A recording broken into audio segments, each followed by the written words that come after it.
Assalamualaikum warahmatullahi wabarakatuh. Selamat pagi. Bagaimana kabarnya kalian hari ini? Hari ini kita akan belajar bahasa Indonesia lagi, ya. Silahkan kalian berdoa terlebih dahulu sebelum belajar. Hari ini Bu Retno akan menjelaskan materi teks drama yang terakhir, ya. Penyajian drama. Penyajian drama yang pertama, penulisan berdasarkan karya sastra yang sudah ada. Jadi kalian kalau akan menyajikan sebuah drama itu harus menulis naskahnya dulu, naskah atau teks drama. Nah, naskah atau teks drama itu bisa ditulis berdasarkan karya sastra yang sudah ada. Maksudnya gimana? Maksudnya begini. Jadi mengubah bentuk karya sastra yang sudah ada, bisa cerita rakyat, dongeng, cerpen, novel, fabel, itu menjadi bentuk dialog. 3 unsur penting dalam dialog yang tidak boleh dilupakan. Yang pertama, tokoh. Yang kedua, wawancang. Yang ketiga, gramagung. Ketiga poin ini harus ada. Tokoh adalah pelaku yang mengujarkan dialog.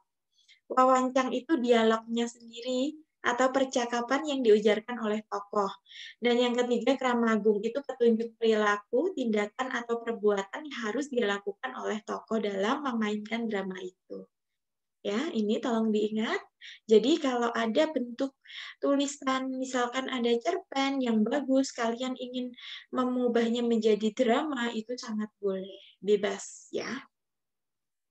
Yang kedua, menulis teks drama itu penulisan berdasarkan imajinasi dan pengalaman sendiri. Nah, itu juga bisa. Langkah-langkah menulis teks drama, kalau berdasarkan imajinasi dan pengalaman sendiri, itu yang pertama, menentukan topik drama. Yang kedua, menentukan tokoh dan pelaku cerita. Yang ketiga, membuat kerangka alur. Yang keempat, mengubah kerangka alur dalam bentuk dialog. Dan yang terakhir, menyesuaikan struktur drama. Ada epilog, dialog, prolog. Ya, tolong diingat materi yang sudah Bu Retno jelaskan kemarin. Penyajian drama yang kedua, ini ya, kalau kalian yang pertama tadi sudah menulis teks drama. Yang kedua, pementasan karya sendiri.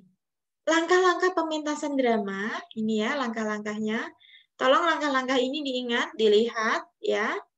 Siapa tahu ini keluar nanti kalau ulangan.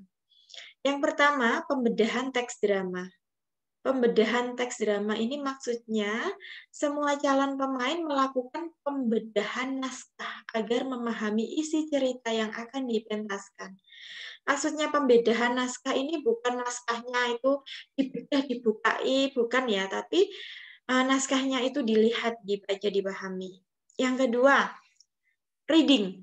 Reading ini calon pemain membaca teks drama secara keseluruhan, dari awal sampai akhir. Bertujuan agar semua pemain itu mengenal karakter atau peran masing-masing. Yang ketiga, casting. Casting ini melakukan pemilihan peran. Bertujuan agar peran yang dimainkan sesuai dengan kemampuan akting pemain. Jadi misalkan tokoh A, siapa yang memerankan, itu casting. Yang keempat, pendalaman peran. Ini dilakukan dengan mengadakan pengamatan di lapangan. Misalnya, kalian akan menampilkan sebuah drama, akan membawakan tokoh Hansip, misalnya ya. Jadi kalian harus melakukan pendalaman peran. Caranya gimana?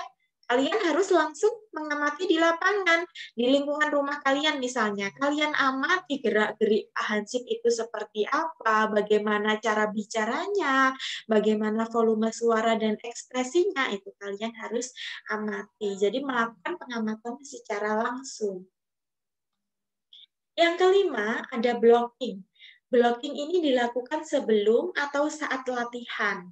Sutradara adalah pengatur teknik pentas. Sutradara itu bertugas mengatur dan mengarahkan pemain. Sebagai contoh, dari arah mana seorang pemain itu harus muncul, dan di posisi mana seorang pemain itu harus berada saat dialog berlangsung. Jadi kalau dalam pementasan drama itu kan satu panggung. Satu panggung itu bisa terdiri dari beberapa tokoh di situ di atasnya. Nah itu apabila ada 2 tokoh yang sedang berdialog, tokoh lainnya ini bagaimana posisinya? Nah itu harus diatur. Yang keenam ada running. Running itu berlangsung saat pemain menjalani latihan secara lengkap. Kegiatan latihan yang dilakukan mulai dari dialog sampai pengaturan pentas, itu running. Selanjutnya ada gladi resik, latihan terakhir sebelum pentas. Jadi semua pemain itu memerankan perannya masing-masing dari awal sampai akhir tanpa melakukan kesalahan. Dan yang terakhir, pementasan. Ya, pementasan ini dengan memperhatikan kostum, menggunakan kostum para pemainnya. Kostumnya yang digunakan itu sesuai perannya. Kalau perannya Hansip, jadi ya harus menggunakan baju Hansip. Kemudian dekorasi panggung, menggunakan properti apa saja itu juga harus disiapkan. Penonton itu juga sudah siap semuanya.